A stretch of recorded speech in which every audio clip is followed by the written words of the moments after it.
الحمد لله نحمده ونستعينه ونستغفره ونؤمن به ونتوكل عليه ونعوذ بالله من شرور أنفسنا ومن سيئات أعمالنا من يهده الله فلا مضل له ومن يضلل فلا هادي له وأشهد أن لا إله إلا الله وحده لا شريك له وأشهد أن محمدا عبده ورسوله صلى الله عليه وعلى آله وأصحابه وبارك وسلم تسليما كثيرا.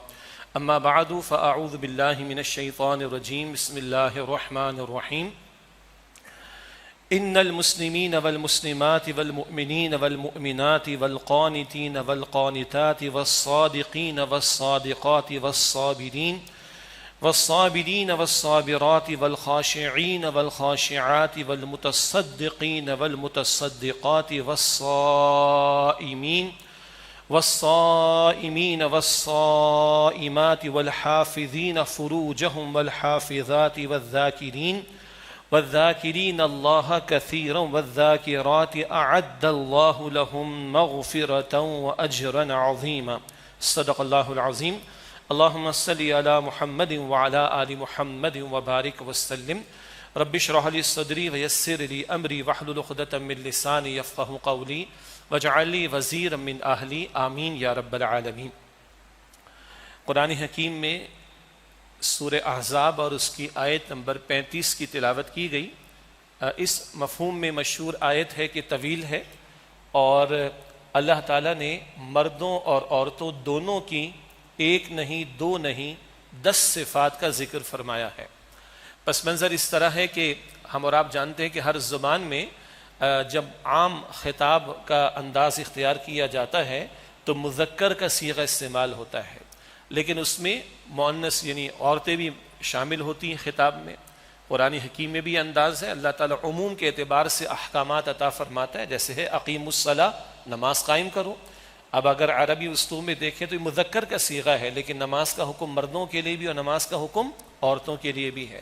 تو عموم کے اعتبار سے مذکر کا صیغہ استعمال کر کے کلام قرآن حکیم میں بھی ہوتا ہے. احکامات آتے ہیں تو مذکر کے صیغے میں عام طور پر، لیکن یہ کہ کہیں کہیں قرآن حکیم بالخصوص عورتوں سے متعلق کلام بھی کرتا ہے، ان سے متعلقہ امور کو بھی ڈسکس کرتا ہے. البتہ بعض صحابیات رضی اللہ تعالی عنہن اجمعین کی طرف سے رسول اللہ صلی اللہ علیہ وسلم کے سامنے یہ ذکر آتا کہ اللہ کے رسول مردوں کا ذکر بہت آیا قرآن میں، عورتوں کا نہیں آتا. تو یہ ان صحابیات کا حضور سے سوال اور اس پر اللہ تعالیٰ کی طرف سے اس آیت کا اور دیگر کچھ آیات کا نزول کہ جہاں مردوں کا بھی اور عورتوں کا بھی ذکر ایک ساتھ سامنے آتا ہے. دونوں اللہ کی مخلوق ہیں، دونوں انسان ہیں، دونوں کو اللہ سبحانہ و تعالیٰ نے شرف انسانیت عطا فرمایا ہے اور اللہ کی مخلوق ہے. اللہ دونوں سے کلام فرماتا ہے، دونوں کے لیے رہنمائی عطا کرتا ہے.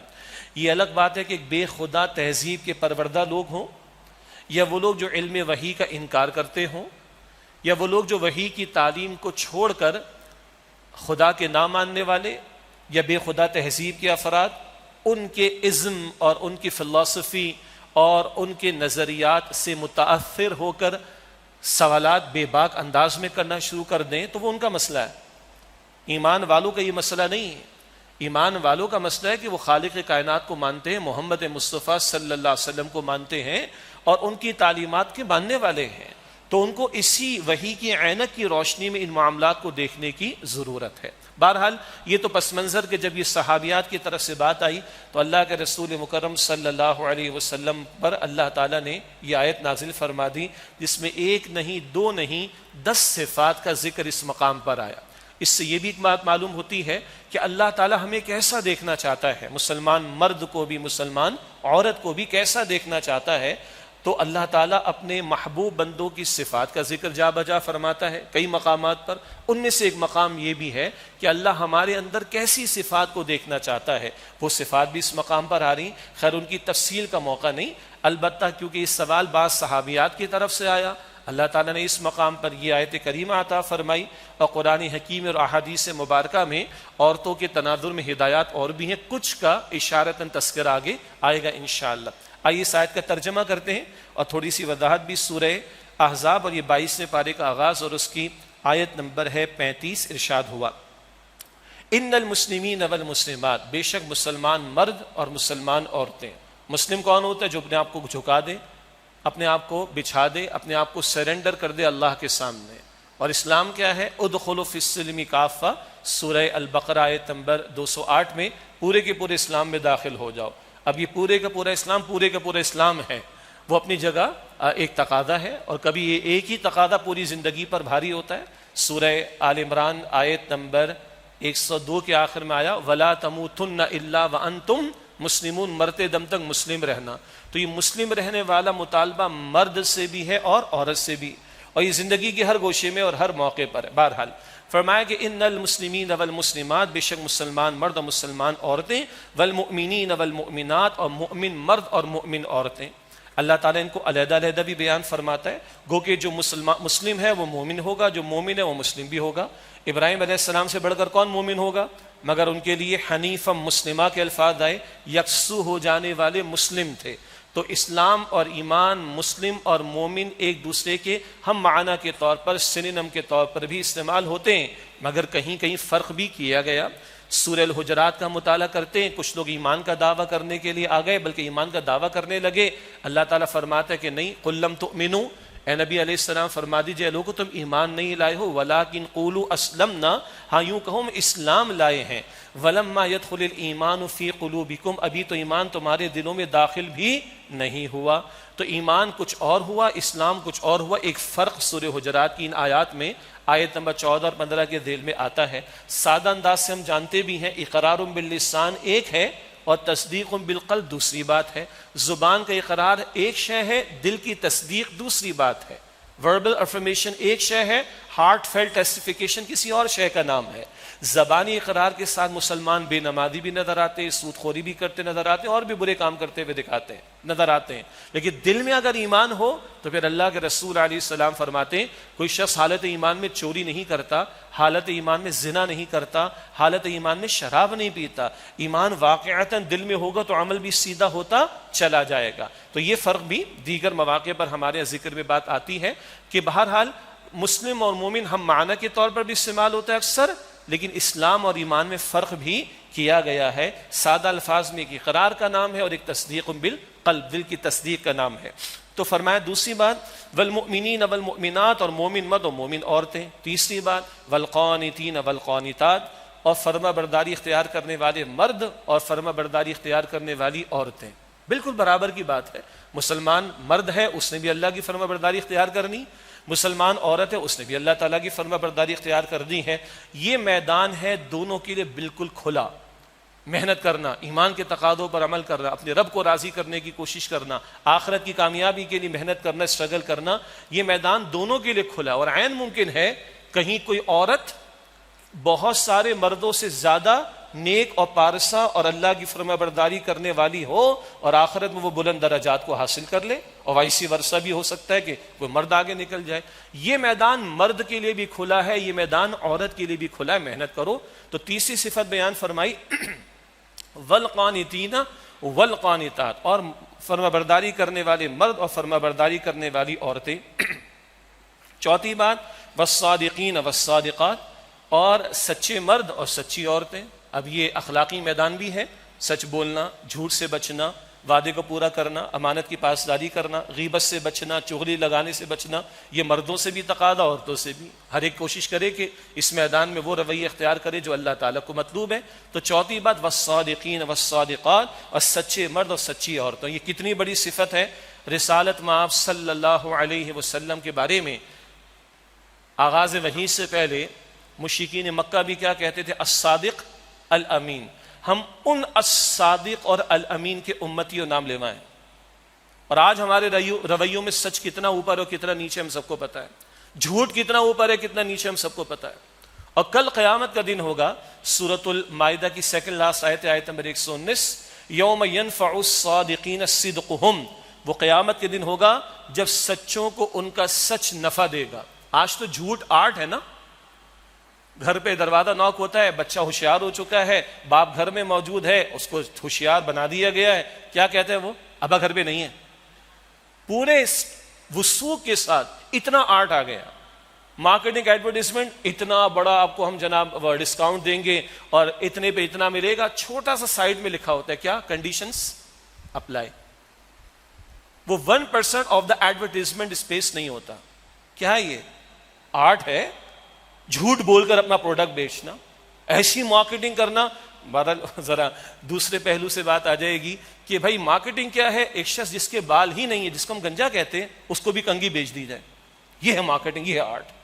اور پھر جو آگے جھوٹ, یہ دجل فریب, جس کا ایک بہت بڑا ذریعہ, کوئی شک نہیں کہ اس وقت میڈیا ہے. جھوٹ کو, ناحق کو, باطل کو, دجالی تہذیب کے معاملات کو, شیطان کے ایجنڈے کی باتوں کو ایسا پیش کرو کہ وہی حق نظر آنے لگے. انا للہ و انا الیہ راجعون. ہو رہا ہے.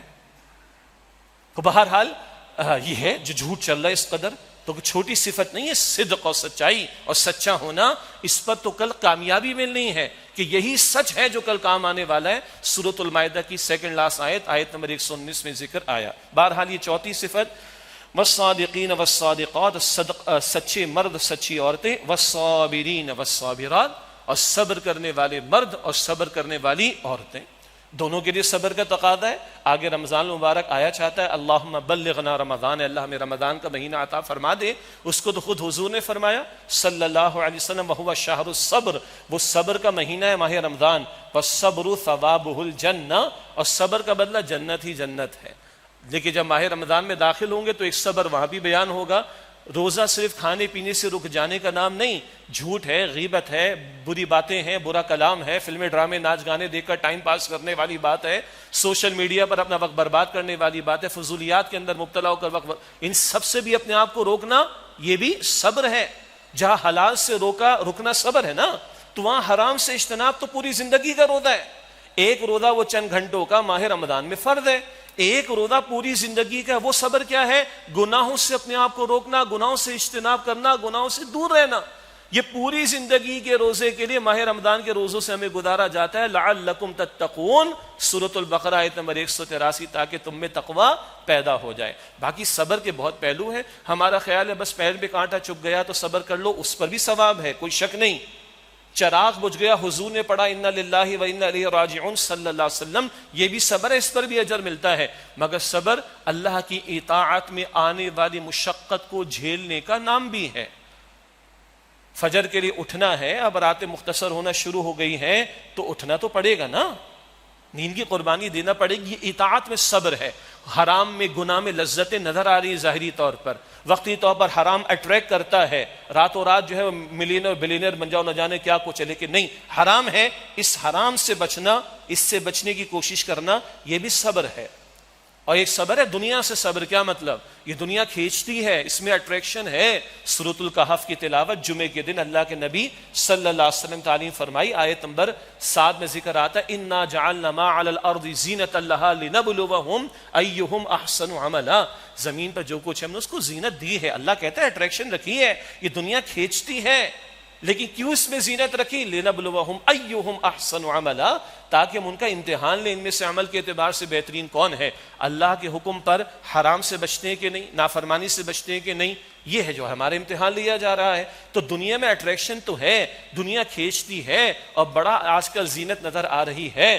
جناب برابر سے اگر کروڑوں کی گاڑی گزرے تو اندر کچھ تو فیلنگ آتی ہے نا جس کے پاس نہ ہو. کیا خیال ہے جی؟ دائیں بائیں سے گزرتے ہوئے کسی کا محل دیکھ کر کچھ تو فیلنگز اندر آتی ہیں نا. ہاں اگر وہ کسی کو حلال سے ملا اس کو مبارک. باقی حرام خوری سے اگر محل بنا کر اس پر ہم لکھ رہے ہوں ھذا من فضل ربی, جو الفاظ سلیمان علیہ السلام کے جو قرآن پاک میں نقل کیے گئے, حرام سے کمائی کر کے یہ بلڈنگوں کے اوپر کوئی لکھتا ہے ھذا من فضل ربی, یہ قرآن پاک کی توہین ہے. حرام کا لقمہ وہ جہنم میں لے جانے والا ہے. اللہ کے رسول کی واضح احادیث موجود ہے. لیکن کسی کے بعد حلال کا ہے, ٹھیک ہے, حسد نہ کریں ہم, لیکن انسان ہے, اندر فیلنگز تو آتی ہیں نا. تو بہرحال اس سب سے, اس دنیا کی اس چمک دمک میں جو اٹریکشن ہے اور وہ کھینچتی ہے, اس سے اپنے آپ کو روکنا. کس معنی میں؟ ترک دنیا نہیں, دنیا کو چھوڑ کر جنگل بیابانوں میں نکل جانا نہیں, رہبانیت والا تصور. اب تو خیر ان کے بھی تصورات بدل رہے ہیں, لیکن وہ نہیں, مگر یہ کہ دنیا میں کھو نہ جائیں. ہماری منزل آخرت ہے. اصل ایشو یہ ہے ادھر رہ کر ادھر کی پریپریشن کرنی. 3 گھنٹے کا ایگزام ہوتا ہے کسی اسٹوڈنٹ کا, تو وہ پنکھے کو یا اے سی کو یا فانوس وغیرہ کو دیکھنے میں ٹائم برباد نہیں کرتا اپنا. وہ نظر جھکا کر جو ہے وہ 3 گھنٹے کا پیپر اٹیمپٹ کرتا ہے. اس کو پتا ہے آگے سارا رزلٹ اس 3 گھنٹے کی اسٹرگل کے اوپر بیسڈ ہے. تو مومن کو تو پتا ہے کہ دنیا جگہ دل لگانے کی یہ دنیا نہیں ہے، یہ عبرت کی جائے تماشا نہیں ہے، یہ دل لگانے کی جگہ نہیں ہے. یہاں تو محنت کر کے اپنے آپ کو کھپانا ہے تاکہ کل اللہ راضی ہو جائے مجھ سے. تو بہرحال یہ بھی صبر ہے. اور ایک صبر کیا ہے؟ حق بیان کرنا. وتواصوا بالحق وتواصوا بالصبر، مل جل کر ایک دوسرے کو حق کی وصیت کرنا اور مل جل کر ایک دوسرے کو صبر کی وصیت کرنا. حق یہ بھی ہے کہ کوئی راستہ بلاک کر دے تو بھائی راستہ کھلنا چاہیے. جیسے کہ پی ایس ایل کے بارے میں ہم نے اپنے جذبات کا اظہار یہیں پہ 2 جمعے پہلے کر دیا تھا، خاصی اس پہ لوگوں کی طرف سے کوئی باتیں بھی آ گئیں. تو یہ ہمارے جذبات ہیں بھائی، مطلب ان ہیومن رائٹس کا کسی کو اظہار نہیں کرنے کا موقع مل رہا، کسی کو تکلیف نہیں ہو رہی، ہمیں تو ہو رہی، آدھا شہر جیم کر رکھا ہے. بہرحال تو یہ بھی ایک حق ہے، بیان کرنا چاہیے. حق تلفی ہو رہی ہے، حقوق پامال ہو رہے لوگوں کی، اور لوگوں کو جو ہے وہ ٹائم ضائع ہو رہا ہے، پیٹرول ضائع ہو رہا ہے، مشقت میں ڈال رہے ہیں، مصیبت میں ڈال رہے ہیں. پڑوسی نے پڑوسی کا کوئی نقصان کر دیا یا تکلیف پہنچا دی تو بھائی جس کا نقصان ہوا اس کا حق ہے نا کہ اس کی حق تلفی کی جائے، تو ہم اس کے لیے کھڑو، یہ بھی حق بات ہے. یہاں تک تو سب کو حقوق یاد ہیں، یہ آئینی حق ہے ہمیں یاد ہے، یہ حقوق یہ ہیومن رائٹس ہمیں یاد ہیں، یہ فلاں کے حق ہمیں یاد ہیں. وہ کوئی اللہ کا بھی حق ہے کہ نہیں؟ اللہ خالق ہے، اللہ مالک ہے، اللہ معبود ہے، اللہ حاکم ہے، اس کے بھی حق کے لیے بات ہونی چاہیے کہ نہیں؟ جب وہ ہوگی تو کڑوا تو لگے گا لوگوں کو. the truth is sour، الحق مر، حق کڑوا ہوتا ہے، ریٹیلیشن تو آئے گی. اب یہاں بھی صبر کرنا ہے. تو صبر آل انکلوسو ایک صفت ہے پوری زندگی پر محیط. اور قرآن پاک فرماتا ہے سورہ فرقان کے آخری رکوع میں، جہاں عباد الرحمن کی بڑی پیاری 10 صفات کا ذکر آتا ہے اور وہ اہل جنت کی گویا کے صفات ہیں، اور آخر میں اللہ تعالیٰ کیا فرماتا ہے انعام کے طور پر؟ اولئک یجزون الغرفۃ بما صبروا، وہ جنت کے بالا خانے، وہ multi storey bungalows in the hereafter in the paradise in the جنہ، وہ جو بلند و بالا خانے ملیں گے، بما صبروا، ان کے صبر کرنے کی وجہ سے. یہ ساری زندگی مومن کی صبر ہی صبر سے تعبیر ہے. کس قدر جامع مقام اس مقام پر آ رہا ہے. بہرحال یہ 5ویں بات ہو گئی، والصابرین والصابرات، اور وہ صبر کرنے والے مرد اور صبر کرنے والی عورتیں. اگلی بات والخاشعین والخاشعات، اور خشوع اختیار کرنے والے مرد اور خشوع اختیار کرنے والی عورتیں. یہ خشوع کیا ہے؟ یہ عبادت کی ایک روح کا ایسپیکٹ ہے. عاجزی کا پیدا ہو جانا، انکساری کا پیدا ہو جانا، جھک جانا. مثلا نماز کی مثال لیں، ورنہ خشوع تو پوری زندگی میں مطلوب ہے. نماز میں خشوع کیا ہے؟ کس کے سامنے کھڑا ہوں؟ کسی ہما شما کے سامنے کھڑا نہیں ہوں، اس خالق کائنات کہ جو بادشاہوں کا بادشاہ، اس کی عظمت کا استحضار دل میں ہونا بھاری بات ہے. اللہ مجھے بھی اس کا کچھ حصہ عطا فرمائے، آپ کو بھی عطا فرمائے. پھر نماز میں رکوع کرتا ہوں، یہ بھی جھکنا ہے. نماز میں سجدہ کرتا ہوں، یہ بھی جھکنا ہے. دل بھی جھک رہا ہے کہ نہیں؟ امنگیں کیا ہیں؟ کیا میری پرائرٹی لسٹ میں اللہ ترجیح اول ہے کہ میں اس کو پالوں، وہ مجھ سے راضی ہو جائے، وہ کل اعلان فرما دے یا ایتھا النفس المطمئنہ ارجعی الی ربک راضیۃ مرضیہ فادخلی فی عبادی وادخلی جنتی. اے اطمینان والی نفس، روح لوٹ اپنے رب کی طرف، وہ تجھ سے راضی، تو اس سے راضی، داخل ہو جا میرے بندوں میں، داخل ہو جا میری جنت میں. کیا یہ میرا دل اس معنی میں جھکا ہوا ہے کہ توجہ اللہ کی طرف اور مقصود اول، محبوب اول، مطلوب اول اللہ سبحانہ و تعالیٰ کی ذات ہو جائے؟ یہ دل کا جھکنا ہے. اور ایک اعضاء کا جھکنا جو ہم نے جھکا دیتے ہیں، ہم جھکاتے ہیں رکوع سجود میں، اور ایک جھکنا پوری زندگی کا ہے. بندے کی چال بھی بتائے بندہ ہے. جو سورہ فرقان کا بھی حوالہ دیا گیا، اس کے آخر رکوع میں وَعِبَادُ الرَّحْمَنِ الَّذِينَ يَمْشُونَ عَلَى الْأَرْضِ هَوْنًا، رحمان کے بندے وہ ہیں جو زمین پر نرمی کے ساتھ چلتے ہیں، عاجزی کے ساتھ چلتے ہیں. ان کی چال بتاتی ہے بندے ہیں، ورنہ تو آج چال بتاتی ہے کہ خدا بننا چاہتے ہیں. فرعون نے کیا کہا تھا؟ اَلَا رَبُّكُمُ الْأَعْلَىٰ، میں تمہارا رب اعلیٰ ہوں، میں، میری کرسی، میرے اختیار، میرے اقتدار، میں. اسی میں کا تو جھگڑا ہے سارا. شیطان بڑا عزت پایا ہوا تھا، بڑا عبادت گزار تھا، بڑی تکریم اس کی تھی، فرشتوں کی صفوں میں پہنچا ہوا تھا، گو کے جنات میں سے تھا. گڑبڑ کیا کی تھی؟ میں اس آدم سے بہتر ہوں. اللہ تیرا فیصلہ ٹھیک نہیں، معاذ اللہ. میں کہہ رہا ہوں کہ میں بہتر ہوں، معاذ اللہ. اللہ کے حکم کے سامنے کھڑا ہوا نا، یہ تو تکبر ہے. کیا ہے تکبر؟ اللہ کے رسول علیہ السلام نے فرمایا بطر الحق وغمت الناس، حق کو جانتے بوجھتے رد کرنا اور لوگوں کو حقیر سمجھنا، یہ آج نہیں ہو رہا کیا؟ اللہ میری آپ کی ہم سب کی حفاظت فرمائے۔ تو خشوع یہ پوری زندگی کا طرز عمل، دل کا جھکنا نماز ہے تو اعضاء کا جھکنا، اور پوری زندگی ہے تو بندے کا رب کے احکامات کے سامنے جھکے رہنا، یہ خشوع کو بھی کھولیں، یہ پوری زندگی پر محیط ہے۔ کتنے کرنے کے کام سامنے آ گئے، اور لوگ پتہ نہیں کیا کہ نئے نئے کام تلاش کرنے کے چکر میں عورتوں سے چھلانگیں بھی لگوا دو، پیراشوٹ سے وہ چھلانگ بھی لگا لے، وہ K2 کی چوٹی پر بھی جا کر کھڑی ہو جائے، پتہ نہیں کیسی بے وقوفی کی باتیں چل رہی ہیں۔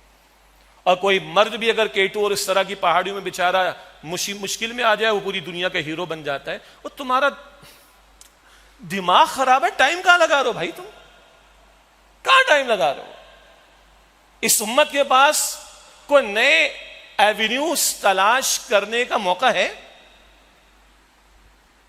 جس امت کے 2 ارب مسلمانوں میں سے 90% لوگوں کو قرآن کا مفہوم پتہ ہی نہیں کیا لکھا اس میں، یہ امت کی سطح کی بات کر رہا ہوں، ورنہ پاکستان کی بات کروں تو 99% لوگوں کو نہیں پتا کہ قرآن میں کیا لکھا ہے، پڑھا ہی نہیں کبھی۔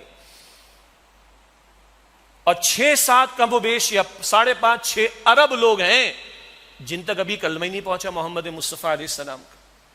57 مسلم ممالک ہیں، ایک نہیں کہ بتا سکیں یہ محمد مصطفیٰ کا نظام ہے، نظام مصطفیٰ، نظام خلافت۔ اور جس پاکستان کو 75 سال سے لے کر بیٹھے ہوئے نہیں بنا سکے اس کو اسلامی، دنیا کے سامنے پریزنٹ نہیں کر سکے، اتنے سارے کرنے کے کام تو موجود ہیں ہمارے پاس، اور امت فارغ سمجھ رہی ہے اپنے آپ کو فضولیات کے لیے۔ تو امت کو اپنے امتی ہونے کے دعوے کے بارے میں تنہائی میں بیٹھ کر سوچ لینا چاہیے۔ اللہ اکبر۔ آگے سنیے، والمتصدقین والمتصدقات، اور صدقہ کرنے والے مرد اور صدقہ کرنے والی عورتیں۔ صدقہ ایک عمومی ہے جو مالی صدقہ ہوتا ہے، زکوٰۃ ٹیکنیکلی ایک بات ہے، فرض صدقہ ہے۔ عجیب لگی نا بات؟ سورہ توبہ کی آیت نمبر 60 میں زکوٰۃ کے مصارف کا ذکر ہے، وہاں اللہ سبحانہ وتعالیٰ نے 8 مصارف کا ذکر کیا ہے، لیکن اللہ سبحانہ وتعالیٰ نے شروع میں صدقات کا انما الصدقات للفقراء، صدقات کا لفظ استعمال کیا، تو پھر زکوٰۃ فرض کیسے ہو گئی؟ یہی آیت بتاتی ہے۔ آگے الفاظ آئے فریدۃ من اللہ، یہ اللہ کی طرف سے فرض کیا گیا ہے۔ تو وہ صدقہ مالی جو فرض کیا گیا ہے صاحب نصاب پر، وہ زکوٰۃ ہے۔ اس کے علاوہ ایک صدقہ فطر ہوتا ہے واجب کے درجے میں احناف کے ہاں، اور اس کے علاوہ ہم جو خرچ کرتے ہیں وہ آپ ڈونیشن کہیں، نان زکوٰۃ کہیں، صدقہ کہیں، خیرات بھی قرآن پاک کا لفظ ہے، اچھا لفظ ہے، فاستبقوا الخیرات، سورۃ البقرہ آیت نمبر 148، خیر کے بھلائی کے کاموں میں آگے بڑھے، تو جو چاہیں اس کو آپ نام دے دیں۔ تو ایک مالی صدقہ ہے، یہ مرد بھی کرے عورت بھی کرے۔ اور ہاں، اللہ کے رسول علیہ السلام نے عورتوں کو تعلیم فرمائی، اور آپ نے فرمایا میں نے جہنم میں عورتوں کی کثرت دیکھی ہے، صدقہ دیا کرو، صدقہ دیا کرو۔ یہ مرد کے لیے بھی تعلیم ہے، خصوصاً عورتوں کو بھی علیحدہ سے حضور نے اس کی تعلیم عطا فرمائی، صدقہ دیا کرو۔ آج خواتین کے بعض مرتبہ تقاضے پورے نہیں ہوتے، آپ نے کیا ہی کیا ہے، دیا ہی کیا ہے میں، اور بعض اسی معاشرے میں آپ کی ہماری بہنیں ماشاءاللہ کہ جو اپنا حصہ کم کرتی ہیں مگر راہ خدا میں خرچ کر رہی ہوتی ہیں، اور کبھی وہ شان بھی سامنے آتی ہیں، کبھی وہ شان بھی سامنے آتی ہے۔ جو ایک حدیث کا ہم نے مطالعہ شاید یہاں کیا تھا قرآن اکیڈمی لاہور میں، 7 افراد جو اللہ تعالیٰ کے سائے میں ہوں گے، اس میں ایک کون ہے؟ دائیں ہاتھ سے صدقہ دیا تو بائیں ہاتھ کو بھی معلوم نہ ہوا۔ شاید اس وقت میں نے ذکر کیا تھا ایسے مرد بھی الحمدللہ اس معاشرے میں ہیں، گھر والوں کو بھی نہیں پتا کہ راہ خدا میں کتنا وہ خرچ کر رہا ہے، اور ایسی عورتیں بھی ہیں ملا ہے شوہر سے اپنے حصے کے اخراجات کے لیے، وہ اللہ کی بندی اس میں سے راہ خدا میں خرچ کرتی ہے۔ اسی سن 2023 کی مثالیں۔ اب ڈیپینڈ کرتا ہے کہ کون کس رویے پہ آگے بڑھنا چاہ رہا ہے۔ فرمایا کہ والمتصدقین والمتصدقات، اور صدقہ کرنے والے مرد اور صدقہ کرنے والی عورتیں۔ ایک صدقہ مالی ہے، ورنہ عموم کے اعتبار سے تمام نیکیاں صدقہ ہیں۔ راستے سے تکلیف دہ شے کو ہٹا دینا یہ بھی کیا ہے؟ صدقہ ہے۔ مسلمان بھائی کو دیکھ کر مسکرانا، اچھی طرح اس کو ویلکم کرنا، یہ بھی کیا ہے؟ صدقہ ہے۔ کسی کو خیر کی کوئی بات سکھا دینا، یہ بھی کیا ہے؟ صدقہ ہے۔ یہ عموم کی بات ہے۔ سبحان اللہ کہنا کیا ہے؟ صدقہ ہے، نیکی ہے۔ الحمدللہ کہنا کیا ہے؟ صدقہ ہے، نیکی ہے۔ ہر دن انسان کے 360 جوڑوں پر صدقہ واجب ہے، رسول اللہ نے فرمایا صلی اللہ علیہ وسلم۔ تو تسبیح فاطمہ کا تو پورا دن اہتمام کریں، ہر نماز کے بعد ہر دن 360 جوڑوں پر صدقہ واجب ہے، لازم ہے، حضور فرما رہے صلی اللہ علیہ وسلم۔ تو یہ تسبیحات کا اہتمام بھی صدقات میں شامل ہے۔ یوں صدقہ عموم کے اعتبار سے تمام نیکیوں کے لیے آ جاتا ہے، البتہ مالی معاملات میں جو راہ خدا میں خرچ کرتے ہیں یہ اللہ تعالیٰ کو مطلوب ہے۔ اور حدیث مبارک میں آتا ہے کہ کھجور کا ایک دانہ دے کر بھی اپنے آپ کو تم جہنم کی آگ سے بچانے کی کوشش کر سکتے ہو تو کر ڈالو، دو اللہ تعالیٰ کی راہ میں۔ جی ہم پر زکوٰۃ واجب نہیں ہے، ٹھیک ہے کہ ہم صاحب نصاب نہیں ہو، جو یہ نہ ہو ان کی بات عرض کر رہا ہوں، مگر کھجور کا ایک دانہ تو 2-4 روپے میں آ جائے گا نا آرام سے۔ تو یہ بھی اگر دے کر تم اپنے آپ کو جہنم کی آگ سے بچا سکتے تو بچاؤ، دے ڈالو۔ اور اللہ کے ہاں سبحان اللہ کے ہاں انگلش میں کہتے ہیں نا وہ کوالٹی کی قدر ہے، کوانٹٹی کا مسئلہ نہیں۔ کیا مطلب؟ کتنا دے رہے ہو یہ اہم نہیں، کس قدر اخلاص کے ساتھ دے رہے ہو، للہیت کے ساتھ دے رہے ہو، کیسے مشکل حالات بھی دے رہے ہو، اس کی قدر ہے۔ زیادہ دینے والے کی بھی قدر جو اخلاص کے ساتھ لائے۔ غزوہ تبوک کا موقع ہم سب جانتے ہیں، ڈھیروں مال سیدنا عثمان کا رضی اللہ عنہ، اتنا کہ اللہ کے رسول نے فرمایا عثمان آج کے بعد تو کچھ بھی کر لے تو سب تجھے معاف ہے، آج کے بعد عثمان جو چاہے سو کرے سب اس کو معاف ہے۔ حضور اتنا خوش ہوئے، ڈھیروں مال جو سیدنا عثمان رضی اللہ تعالیٰ عنہ راہ خدا میں پیش کیا، اس ڈھیروں مال کی بھی قدر ہے۔ مگر سارے ڈھیر کے ٹاپ پر حضور نے کیا رکھا صلی اللہ علیہ وسلم؟ وہ جو ایک صحابی تھے مالی اعتبار سے کمزور، گھر میں بھی فاقے کا معاملہ، رات بھر کسی یہودی کے باغ میں محنت مزدوری کی، چند کھجوریں ملی، گھر میں فاقہ تھا، کچھ گھر والوں کو دی، تھوڑی سی مٹھی ملے کہ حضور کی خدمت میں آئے۔ اب سارا ڈھیروں دیکھ کر تو پریشان چپکے سے رکھ رہے ہوں گے، حضور نے بلایا ادھر لے کر آؤ، اور حضور نے اپنے مبارک ہاتھوں میں لیا، اس سارے ڈھیر کے ٹاپ پر حضور نے رکھ دیا صلی اللہ علیہ وسلم۔ رات بھر کی محنت اور گھر میں فاقہ بھی، تھوڑا ادھر دیا، تھوڑی تو بچی، یہ لے کر آ رہا اللہ کا بندہ، حضور نے اسے بھی قبول فرمایا صلی اللہ علیہ وسلم۔ تو کوئی مسلمان محروم نہ رہے۔ رمضان شریف آئے گا، ذکر آ جائے گا افطار کرانے کے حوالے سے، افطار پارٹیوں کا ذکر نہیں کر رہا معاف کیجیے گا، افطار کرانے کی بات کر رہا ہوں۔ حضور نے کہا پانی کے چند گھوٹ ہی پلا دے بھائی تو کسی کو، دودھ کے چند گھوٹ ہی پلا دے تو کسی کو، اللہ اس پر بھی تجھے وہ اجر عطا فرما دے گا، گناہوں کی معافی کا۔ اللہ ہم سب کو توفیق عطا فرمائے۔ آگے فرمایا 8ویں بات ہے والصائمین والصائمات، اور روزہ رکھنے والے مرد اور روزہ رکھنے والی عورتیں۔ یہ تو آگے ماہ رمضان کا موضوع ہے، وہ الگ سے بھی بیان ہوگا انشاءاللہ ماہ رمضان میں۔ البتہ ایک فرد روزے ہیں اور ایک اس کے علاوہ نفل روزوں کا معاملہ، اللہ تعالیٰ ان پر بھی مجھے اور آپ کو توجہ کرنے کی توفیق دے۔ ماہ رمضان ہی کے بعد شوال کے روزوں کا معاملہ آ جاتا ہے، اس کے فوراً بعد ذی الحجہ کے ابتدائی 9 دن ان کے روزوں کا معاملہ آ جاتا ہے۔ عموم کے اعتبار سے چاند کی 13، 14، 15 تاریخ ایام بید اللہ کے نبی علیہ السلام اہتمام فرماتے، اسی طرح پیر و جمعرات کو روزہ اللہ کے رسول اہتمام فرماتے۔ کوشش کرنی چاہیے، اللہ مجھے آپ کو ہم سب کو توفیق عطا فرمائے۔ یہ میدان مردوں کے لیے بھی کھلا ہوا ہے، عورتوں کے لیے بھی، سوائے اس کے کہ جو مخصوص ایام کا معاملہ آتا ہے ان میں خواتین روزے نہیں رکھیں گی، اور اگر رمضان کے روزے رہ گئے تو بعد میں قضا اول وقت میں ان کو کرنا ہوگی۔ وہ مسائل اپنی جگہ پر ہمارے علم میں ہیں۔ آگے فرمایا والحافظین فروجہم، اور اپنی شرم گاہوں کی حفاظت کرنے والے مرد، والحافظات، اور حفاظت کرنے والی عورتیں۔ ایک چھوٹی سی گہری بات ہے، اپنی شرم گاہوں کی حفاظت کرنے والے مرد، اور آگے فرمایا حفاظت کرنے والی عورتیں۔ اگلا لفظ استعمال نہیں کیا اللہ تعالیٰ نے۔ اللہ عورتوں کے معاملات کو بڑا پوشیدہ رکھنا چاہتا ہے، اور لفظ عورت جو استعمال کرتے ہیں یہ اپنی جگہ عربی کا لفظ ہے، اگر تجوید کے ساتھ پڑھیں گے تو عورت پڑھا جائے گا، اس کا ترجمہ ہے جسے پوشیدہ رکھا جائے۔ اور ایک دلچسپ مسئلہ ہمیں معلوم ہے، سطر کا مسئلہ، جسم کا وہ حصہ جو مسلمان مرد اور مسلمان عورت نے ہر حال میں پوشیدہ رکھنا ہے۔ مسلمان مردوں کو معلوم ہے ناف سے لے کے گھٹنوں تک، ناف سمیت گھٹنوں سمیت، یہ ہے سطر، اس کو کہتے ہیں سطر عورت۔ مسئلے کے طور پر کیا کہتے ہیں؟ سطر عورت، وہ حصہ جسے پوشیدہ رکھا جائے۔ مسئلے کے طور پر ایسے بیان ہوتا ہے، عام طور پر ہم سطر کہہ دیتے ہیں اس کو، تو عورت کا لفظ ہی بتا رہا ہے پوشیدہ رکھے جانے والی شے۔ تو یہ خاتون عورت ہونے کے ناطے اس کو پوشیدہ رکھا گیا۔ قرآن پاک پڑھ جائیے، آخری 10 پاروں میں جنت کا ذکر آتا ہے، بار بار جنتی نعمتوں کا ذکر آتا ہے، جنتی عورتوں کا ذکر آتا ہے.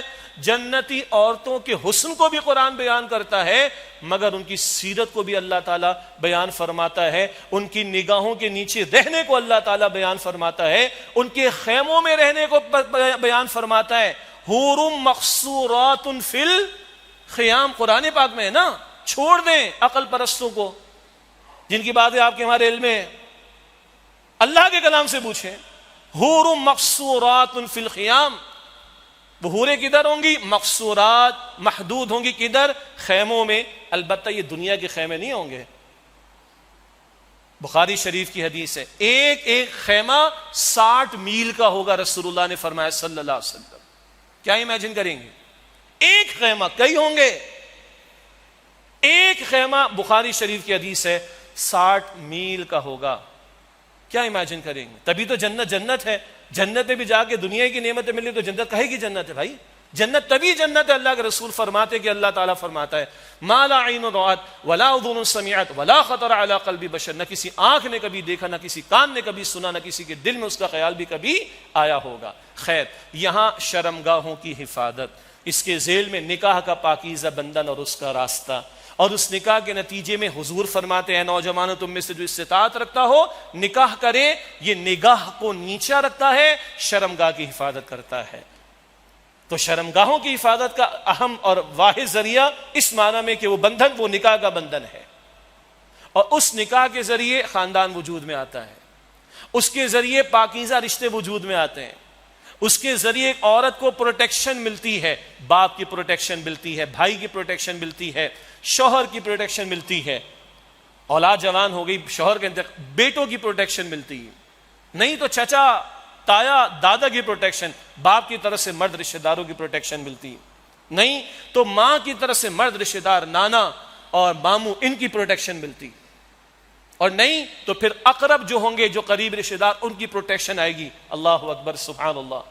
ایک لمحہ عورت پر زندگی میں معاش کی جد و جہد کا نہیں ڈالا گیا، اختیار دیا گیا ہے.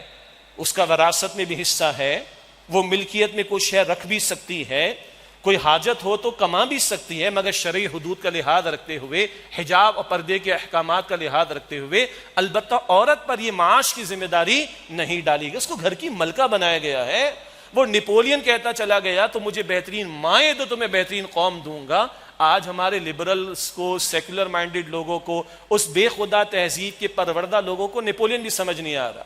ان کو تو گورباچوف بھی سمجھ نہیں آ رہا، جس گورباچوف نے USSR کا آخر پریزیڈنٹ تھا، کہ اب ہمیں ایک ایسی تحریک چلانی چاہیے کہ جس عورت کو ہم نے باہر لا کر کھڑا کر دیا کوٹ ان کوٹ، اس عورت کو اس کے اصل مقام گھر میں کیسے لے کر آئیں. ہم مطالعہ کر رہے ہیں سورہ احزاب کی آیت نمبر 35 کا، سورہ احزاب کی آیت 33 کا پہلا حصہ، وقرن فی بیوتکن، اپنے گھروں میں قرار پکڑو. یہ سورہ احزاب کی آیت 33، اور گورباچوف کے الفاظ سن لیجیے. سمجھ آ گئی دنیا ظاہری طور پر، جب وہ کولڈ وار کا معاملہ چلتا تھا، سمجھ آئی دنیا کے چلانے والوں کو. ابھی پیوٹن کا کلپ آیا ہے کچھ دن پہلے، ظاہری بات تو رشین میں سے تقریر کی ہوگی، اس نے جو تقریر، اس کا انگلش ٹرانسلیشن آیا، اور بہت بڑے ہال کے اندر ویل ڈسپلن آڈینس بیٹھی ہے، گورنمنٹ کے آفیشلز بھی نظر آ رہے تھے، اور تمام مذاہب کے نمائندے بھی نظر آ رہے تھے. اور اس نے کہا اس مغربی تہذیب نے ہمارے فیملی فیبرک کو برباد کر دیا ہے، ہمارے نوجوانوں کے ذہنوں کو خراب کر دیا ہے، اور ہمارے گھر کے اندر داخل ہو کر اس کو تباہ کر ڈالا ہے. ہمیں کچھ کرنا پڑے گا. ان کو سمجھ آ رہی.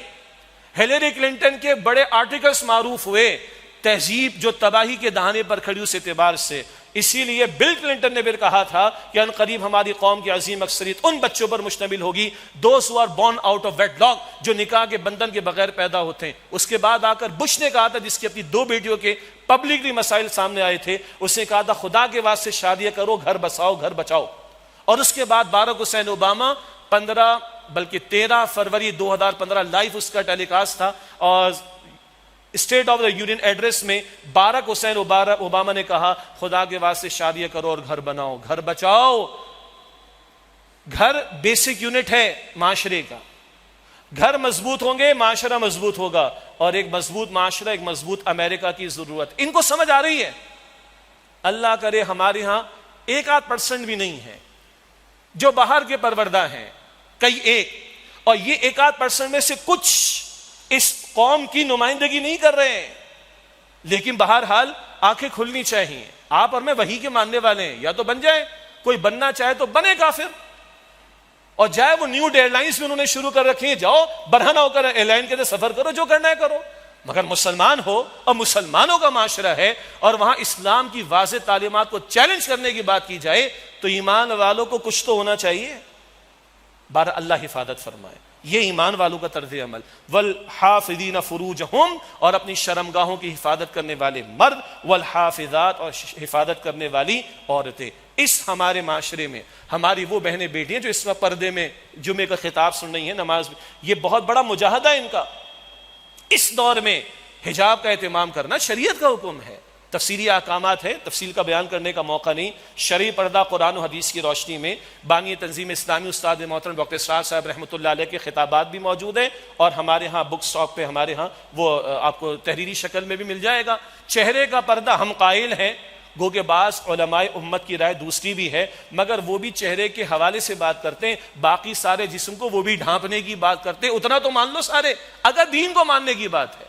کوئی اسلام کا انکار کرے تو بحث مختلف ہے، اسلام کا اقرار ہے تو پھر یہ ماننا پڑے گا جو اسلام کی تعلیمات ہے. بہرحال تو چہرے کا پردہ ہمارے استاد نے جی نوید احمد صاحب کا مرتب شدہ ایک پورا کمپائلیشن ہے، جس سے اچھے علماء دین، عالم عرب کے علماء اور دیگر بزرگان دین اور بڑے اہم آرٹیکلز آپ کو انشاءاللہ ملیں گے. کچھ اعتراضات جو پردے کے حوالے سے چلتے ہیں ان کا جواب بھی وہاں پر آپ کو مل جائے گا. اس دور میں آج ہماری بہن اور بیٹی جو فاطمہ الزہرا کی چادر کی کا لحاظ رکھتی ہیں، اما عائشہ صدیقہ رضی اللہ تعالی عنہ کے لباس کا لحاظ رکھتی ہے، وہ بہت بڑا مجاہدہ کر رہی ہے.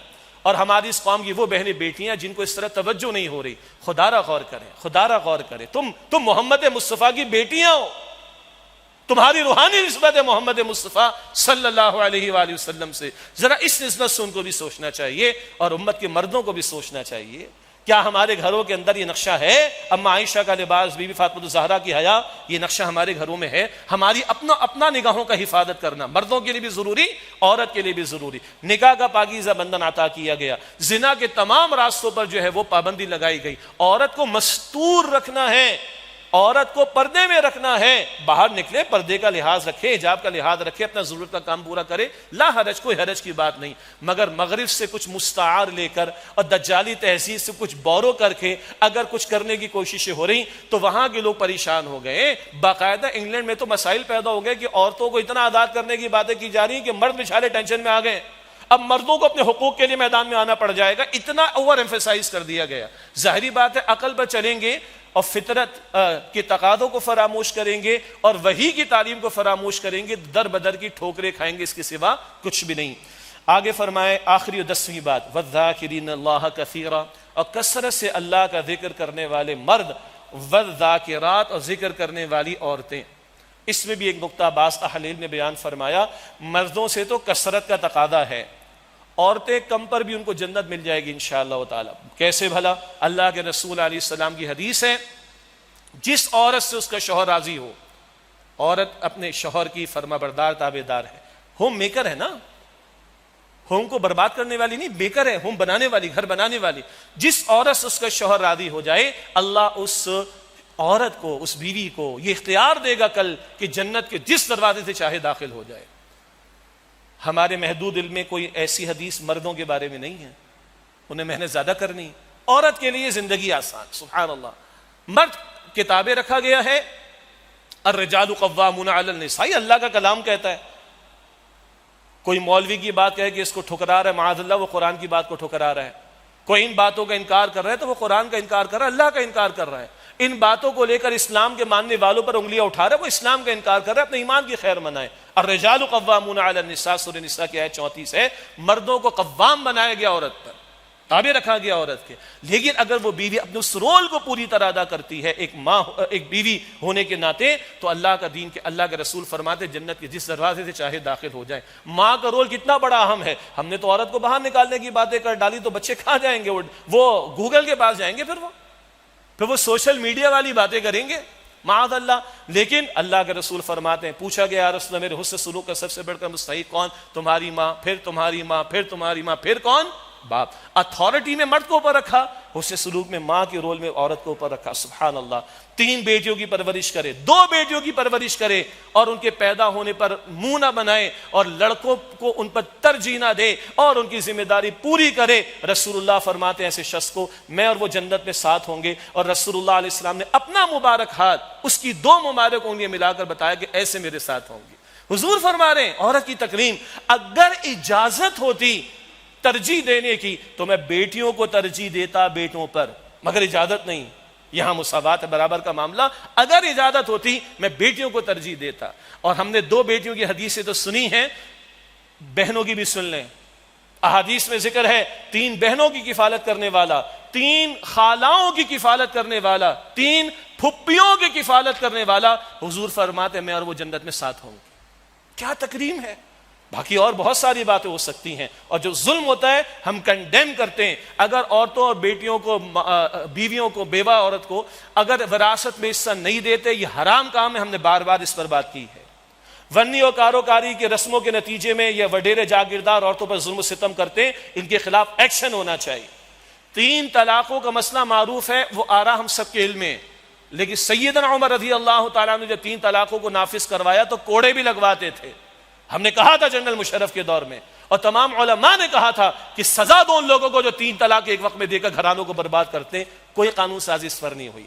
سزا دو ان لوگوں کو جو وراثت میں حصہ نہیں دیتے. سزا دو ان لوگوں کو جو ونی و کارو کی رسموں کے عنوان سے عورتوں پر ظلم و ستم کرتے ہیں. یہاں کوئی ظلم و ستم عورتوں پر ہو رہا ہے تو ہمیں کنڈیم کرنا چاہیے اس کو.